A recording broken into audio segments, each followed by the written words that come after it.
এত হিংসে ছিল জানতাম না। নিজের বাড়ি করলি আর কি জানতে পারবো। এই তোকে বড় বড় কথা বলতে বলিনি আমি। তাড়াতাড়ি কাগজপত্রগুলো বের করে আমার নামে করে দে, না হলে কিন্তু এর ফল ভালো হবে না। এই যে জমির কাগজপত্র, তুই ছুরি নিয়ে এসেছিস কেন? আমার উপর কি একটু বিশ্বাস নেই? না না, আমার বিশ্বাস নেই। তুই তাড়াতাড়ি এই 10 বিঘা জমির দলিলে স্বাক্ষর কর, না হলে কিন্তু ভালো হবে না, ঠিক আছে? এই দেখ, আমি স্বাক্ষর করে দিয়েছি। এবার তুই আমাকে কথা দিয়ে যা, মানে আমার মেয়েটাকে কিছু করবি না। এই তোর মেয়ের কথা ছাড়, তোর এখন কি হবে? আমি জোর জবরদস্তি করে তোর সম্পত্তি হাতিয়ে নিলাম, তুই তো আমাকে ছেড়ে দিবি না, তাই আগে তোকেই মারবো। আমি তোর কি ক্ষতি করেছি যে আমাকে মারবি? আমার উপর কেন তোর এত রাগ?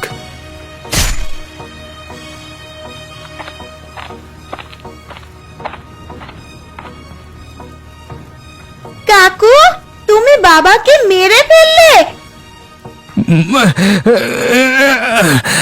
মারে, তুই এখান থেকে ছুটে পালা, তোর বিপদ হতে পারে। তাড়াতাড়ি পালিয়ে যা।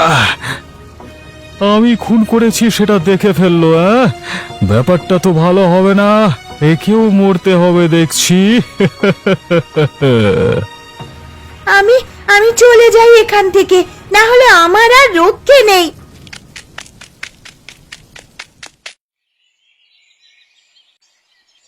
আচ্ছা, আপনি হঠাৎ আমাদের বাড়িতে কাজের লোক হলেন কেন? দেখে তো আপনাকে শিক্ষিত মনে হচ্ছে। এসব আমি বলতে পারবো না, তবে একটা কাজের দরকার ছিল, তাই জন্যই কাজের মেয়ে হয়ে এই কাজ করছি। আপনি তো কাল থেকে আমাদের বাড়িতে কাজে আসছেন। হ্যাঁ, কাল থেকেই আপনাদের বাড়িতে কাজ করছি, তবে কাল আপনি তো বাড়িতে ছিলেন না, তাই জন্যই আমাকে দেখেননি। বুঝলাম। আপনার বাড়িতে কে কে আছে? আমি আর আমার মেয়ে থাকি। আচ্ছা, মেয়ে তাহলে কি পড়াশোনা করছে নাকি? কত বছর বয়স তার? না না, পড়াশুনো করে না, বাড়ির কাজকর্ম করে। বেশি বয়স নয়, এই 14 বছর বয়স। এত কম বয়সে একটা মেয়ে, সে এখন পড়াশোনা না করে কাজকর্ম করছে। তোমাদের কি সমস্যা আমাকে বলো, সমাধান করে দেব। কর্তাবাবু, আমাকে মাফ করবেন, আমি এসব বলতে পারবো না। আমি কাজ করে নিয়ে বাড়ি যাব, আমাকে কাজ করতে দিন মোড়ল মশাই। আচ্ছা ঠিক আছে, আপনি বলতে চাইছেন না যখন, জোর করব না। আপনি আপনার কাজ করে নিন। কর্তাবাবু, এই বাসনগুলো পরিষ্কার করা হয়ে গেলে মোটামুটি সব কাজই শেষ হয়ে যাবে। আমি তাহলে বাড়ি যাব, গিয়ে আবার রান্না বান্না করতে হবে। আচ্ছা ঠিক আছে, তাই বাড়ি চলে যাও।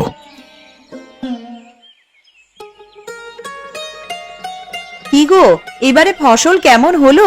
এবার তো ফসল ওঠার সময় হয়ে এলো গো। হ্যাঁ, এবারের ফসল খুব ভালো হয়েছে, কিন্তু বর্ষা ঢুকে গেল, এবার ফসল কাটার অসুবিধে হবে। এই যেমন এখন আকাশটা পরিষ্কার আছে, আবার কিছুক্ষণ পরে বৃষ্টি নামছে।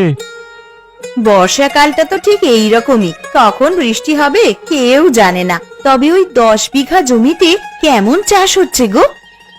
ওই 10 বিঘা জমি যেটা আমি দখল করে নিয়েছিলাম, ওটার কথা বলছো তো?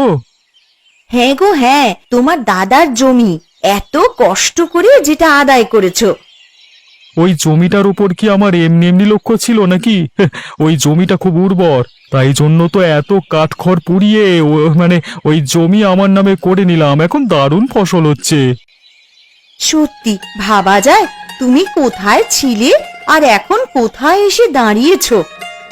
তবে ভয় একটাই, দাদার মেয়ে অর্থাৎ মেঘা যদি সবার সামনে মুখ খোলে তাহলেই আমি শেষ।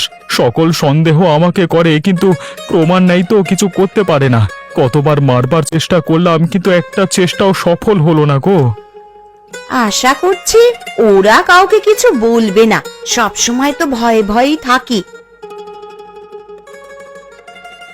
থাকবে নাই বা কেন, নিজের চোখের সামনে বাবাকে খুন হতে দেখেছি, সাহস করে আর কিছু বলতে যাবে না আশা করছি। কি হলো গো, তুমি আবার উঠে পড়লে কেন? একবার যাব জমির দিকে, দেখি সব কর্মচারীগুলো ঠিকঠাক কাজ করছে কিনা। লক্ষ কোটি দিতেই হবে। আচ্ছা ঠিক আছে, তুমি তাহলে যাও, আমি বরং বাড়ির সমস্ত কাজকর্মগুলো করে রাখি। দুপুরে খাওয়ার সময় ফিরে এসো কিন্তু। হ্যাঁ, খাওয়ার সময় আমি চলে আসবো, এখন আসছি বুঝলে।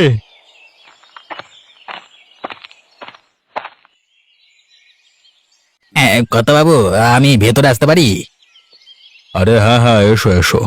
তা তোমার কথাই ভাবছিলাম। কেন কথা বাবু, আমি কি কিছু করেছি নাকি? আরে না না, তুমি কেন কিছু করবে? তুমি আগে বসো, তোমাকে তারপর সব জিজ্ঞাসা করব। আচ্ছা ঠিক আছে, বসে বললাম। এবার বলুন তো কি হয়েছে? আচ্ছা, আমাদের বাড়িতে যে মহিলা কাজে আসছে তার স্বামী মারা গেল কি করে? আমি অনেক করে জিজ্ঞেস করলাম আজকে, কিন্তু কিছু বলতে চাইলো না। বলবি বা কি করে, ওদের তো ভয় দিকে রেখে দিয়েছে। কি বলছো কি তুমি? আমার গ্রামে কে ভয় দেখিয়ে রেখে দিয়েছে? আমি তো সব কিছুই জানি না।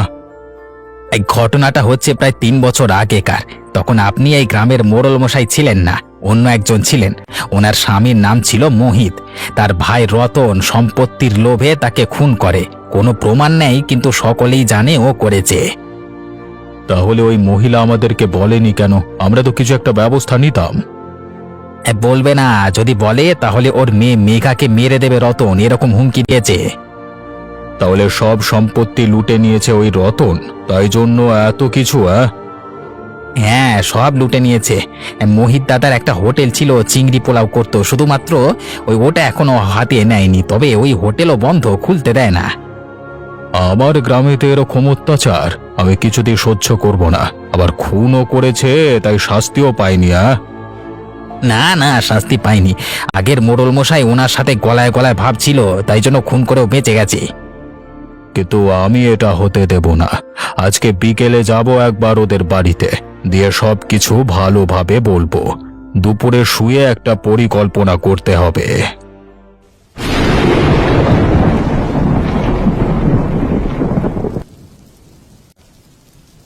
মা, তোর আর কতটা বাকি রে? আমার যে শাক রান্না হয়ে গেল, এবার তো খিচুড়িটা বসিয়ে দেব। আমারও প্রায় হয়েই এসেছে মা। ওই দেখো, আবার বাইরে বৃষ্টি শুরু হলো। বর্ষাকালে তো বৃষ্টি হবেই রে। বর্ষাকালে বৃষ্টির দিনে খিচুড়ি ভালোই লাগে। মা, আমি বলছিলাম কি, আমাদের তো টাকার খুব সমস্যা হচ্ছে। তুমি যা করতে পারি, চিংড়ি পোলাওটাও পারবো। বাবার দোকানের খাবার গ্রামের মানুষেরা কত পছন্দ করত।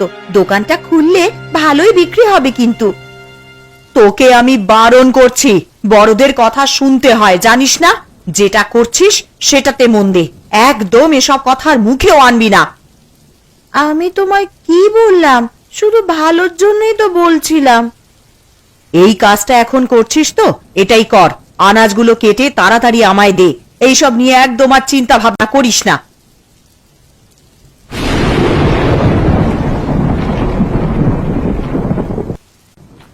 গিন্নি, আমি বাড়ি চলে এসেছি। ও বাবা, তুমি যে খাবার বেড়ে বসে রয়েছো। আমি তো ভাবলাম আর একটু আগেই চলে আসবে, তাই জন্যই তো খাবার বের করেই রেখেছি। তুমি তো পুরো বৃষ্টিতে ভিজে গেছো গো। এই পাশে থাকা গামছাটা দিয়ে গা হাত পা গুলো ভালো করে মুছে নাও। আজকে তবু কিছুটা ফসল কাটা হয়ে গেল। দাঁড়িয়ে থেকে কাজ করালে তবেই ভালো কাজ হয়, বুঝলে? আচ্ছা, আগে খেতে বসো, তারপর না হয় বাকি কথা বলবে।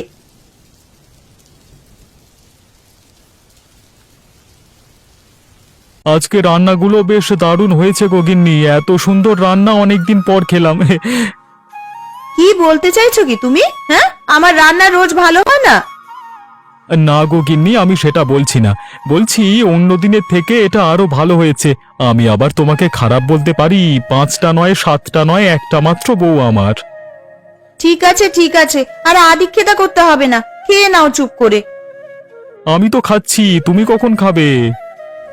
আমার আজকে আর খেতে ভালো লাগছে না গো, আমি খাবো না। তুমি খাও, তারপর সবকিছু গুছিয়ে নেব। গিন্নি, তুমি একদম কিছু খাবে না? একটু কিছু তো খেতে পারতে, অল্প করে।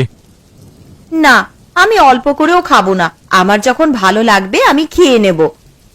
আচ্ছা, তাই করো, যেটা ভালো বুঝবে সেটা করো। হ্যাঁ গো, তুমি খাও, আমি ঘরে যাচ্ছি। খাওয়া হলে চলে এসো।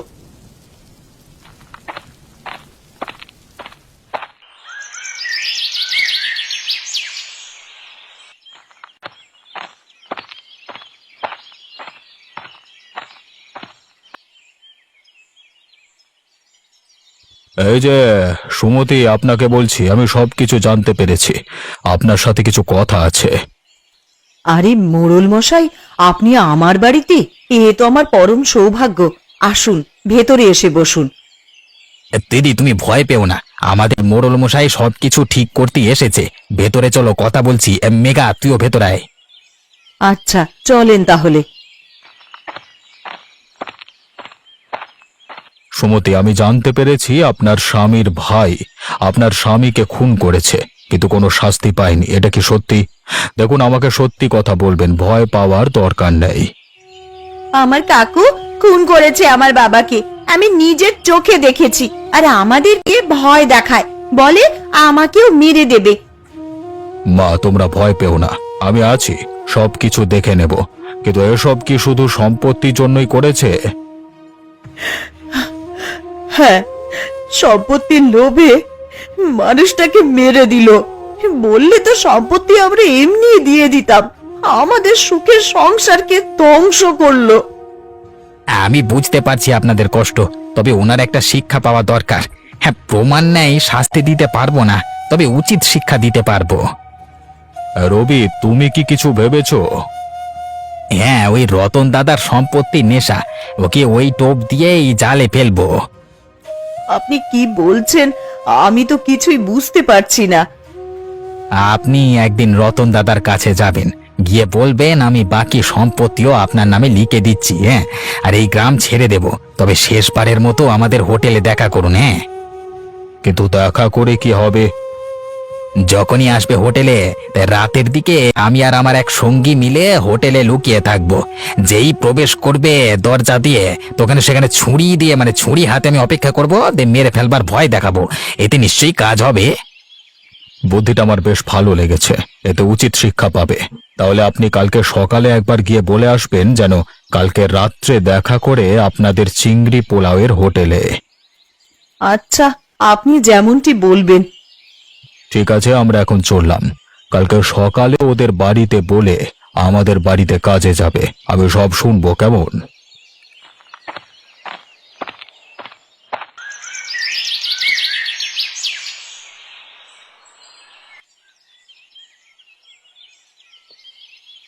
দাদা, বাড়িতে আছেন? কি হয়েছে? তুমি হঠাৎ এখানে এলে কেন? আবার কি কোনো গন্ডগোল পাকিয়েছো নাকি? দেখো, কাউকে কিছু বললে কিন্তু একদম ভালো হবে না। না না দাদা, ওসব কিছু নয়। আমি সব সম্পত্তি আপনাদের নামে করে দিয়ে এই গ্রাম ছেড়ে চলে যেতে চাই, তাই আপনাকে জানাতে এলাম। বাহ, তাহলে কবে দিচ্ছ? আমি একবার আমাদের ওই চিংড়ি পোলাওয়ের হোটেলে যেতে চাই। আজকে রাত্রিবেলায় আপনি ওখানে আসুন, আমি সব কাগজপত্রে স্বাক্ষর করে আপনার নামে সবকিছু করে দেব। আচ্ছা আচ্ছা, ঠিক আছে, ভালোই করেছো। না হলে এমনিতে আমি কেড়েই নিতাম। তাই এসব কথা কেউ যেন জানতে না পারে, তাহলে কিন্তু বিপদ হবে তোমার মেয়ের, তাই না? দাদা, এতদিনে কেউ যখন জানেনি, এর পরেও জানতে পারবে না। আর আমরা তো এই গ্রাম ছেড়ে অনেক দূরেই চলে যাব। ঠিক আছে, এখন যাও, আমি ঠিক সময় পৌঁছে যাব। দেরি যেন না হয়, আর কাগজপত্র ঠিকঠাক করে নিয়ে যাবে। হ্যাঁ, আপনি কিছু চিন্তা করবেন না।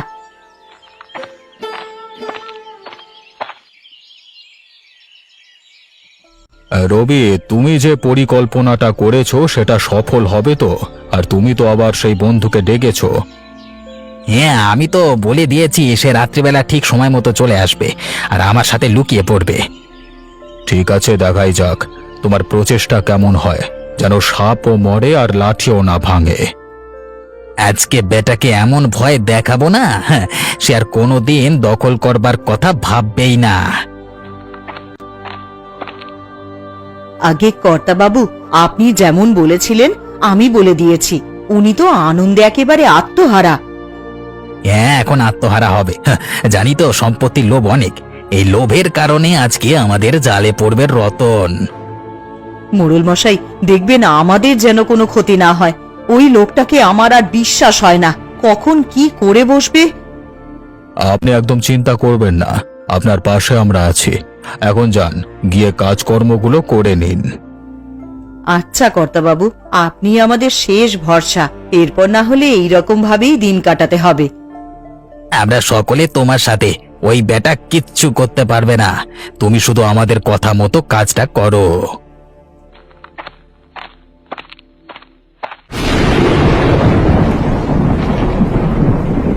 তোমরা সব ঠিকঠাক জায়গায় লুকিয়ে পড়েছো তো? কোনো অসুবিধা হয়নি তো? এই না না, আমরা ঠিকঠাক জায়গাতেই লুকিয়ে পড়েছি। আর আপনি এসব নিয়ে কথা বলবেন না, রতনের আসবার সময় হয়ে গেছে।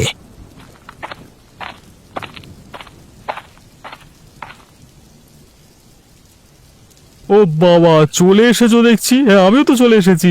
তো ও, সামনে কাগজপত্রগুলো রেখে দিয়েছো, ভালো ভালো ভালো, ভালো কাজ করেছো। হে, হ্যাঁ, আমি যত তাড়াতাড়ি সম্ভব এই গ্রাম ছাড়তে চাই। এইভাবে বেঁচে থাকতে চাই না আমি।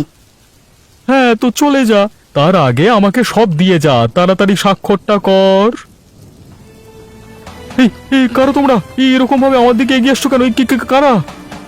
তোমার সম্পত্তি নেওয়ার খুব ইচ্ছে, হ্যাঁ? এবার দেখ কেমন সম্পত্তি দিই তোকে, মার। তোমরা ওকে মেরো না। আমি সব সম্পত্তি তোমাদের মনে করে দিয়ে দেবো। আমাকে মেরো না।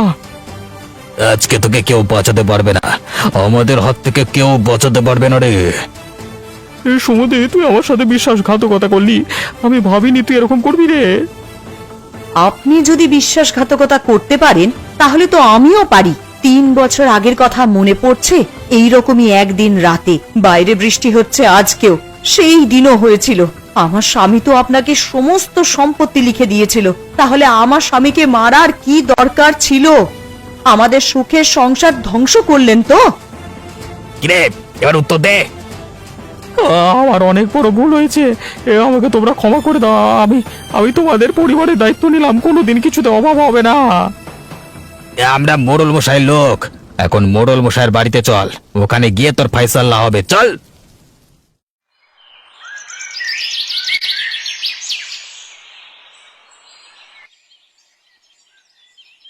এই মোড়ল মশাই, এই দেখুন ধরে এনেছি। এবার আপনি ফয়সাল্লা করুন, কি করবেন? এই যে রতন, তোমার কি বক্তব্য আছে বলে ফেলো, তারপর আমি ভেবে দেখব কি করা যায়। মোড়ল মশাই, আমাকে মাফ করে দিন না। অনেক বড় ভুল করেছি তো। আমি তো মোহন দাদার জীবন ফেরত দিতে পারবো না, তবে আমি আমার বৌদিদের দায়িত্ব নেব। কোনোদিন কিছু অসুবিধে তো হতে দেব না। এসো বাবা, পথে এসো। আচ্ছা ঠিক আছে, আর চিংড়ি পোলায়ের হোটেল খুলতে দেবেন তো? সবকিছু করবে, নিজের ইচ্ছে মতো জীবন যাপন করবে। আমি আর ওদের জীবনে কোনোদিন বাধা সৃষ্টি করব না। মৃত্যু ভয় এরকমই হয়। তখন আমি মোড়ল ছিলাম না, যা ইচ্ছে তাই করে নিয়েছিস। তবে সব সময় সত্যের জয় হয়। যে সৎ পথে চলে তার জয় হয়। তোকেও বলছি, আবার নতুন করে শুরু কর। আর এবারে জোচ্চুরি নয়, সৎ পথে রোজগার করবি। আমি এবার সৎ পথে রোজগার করব, আপনি আমাকে ছেড়ে দিন।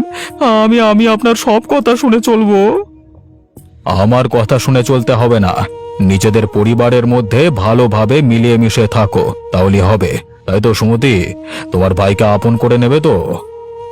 হ্যাঁ, অবশ্যই নেব, কেন নেব না। আর আমি কাল থেকেই চিংড়ি পোলাওয়ের হোটেল শুরু করে দেব।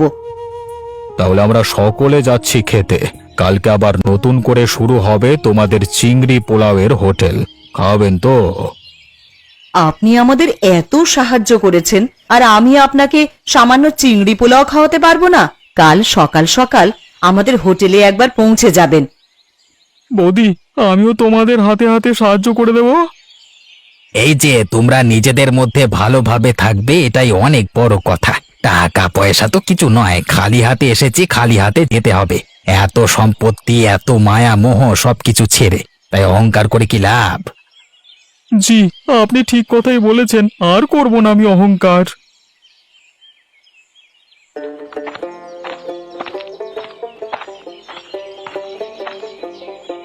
আসুন মোড়ল মশাই, আসুন। আমি আপনারই অপেক্ষা করছিলাম। আবার 3 বছর পর আমাদের এই চিংড়ি পোলাওয়ের হোটেল খুলেছে। আজকে আমি আর মেঘা খুবই আনন্দিত। সেসব না হয় ঠিক আছে, এবার কিন্তু মেঘাকে পড়তে হবে। এত কম বয়সে কাজ করতে দেব না আমি। কি মেঘা মা, পড়বি তো? হ্যাঁ মোড়ল মশাই, আমি পড়বো। আমাদের হোটেল যখন খুলে গেছে, আর অর্থের অভাব হবে না।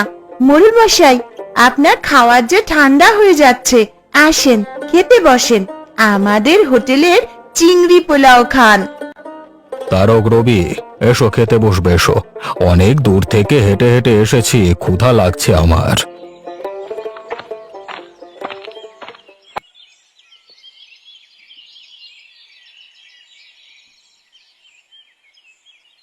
আহ চিংড়ি পোলাওটা কি রান্না হয়েছে! গ্রামে এত সুন্দর রাঁধুনি থাকতে দোকানটা বন্ধ হয়েছিল, গা করকর তো করবেই। তুই ঠিকই বলেছিস রে, চিংড়ি পোলাও আমি অনেক জায়গায় খেয়েছি, তবে এখানে খুব সুন্দর রান্না হয়েছে, যাকে বলে অতুলনীয়। মোড়ল মশাই, আপনার কি ভালো লাগেনি খাবারটা? আপনি চুপ করে খাচ্ছেন। খাবারটা আমার এত সুন্দর লেগেছে যে কিছুই বলতে পারছি না। সত্যি তোমার মায়ের হাতের রান্না খুব সুন্দর। আর অন্য কি রান্না ভালো হয় জানি না, তবে এই চিংড়ি পোলাও খুব সুন্দর হয়েছে।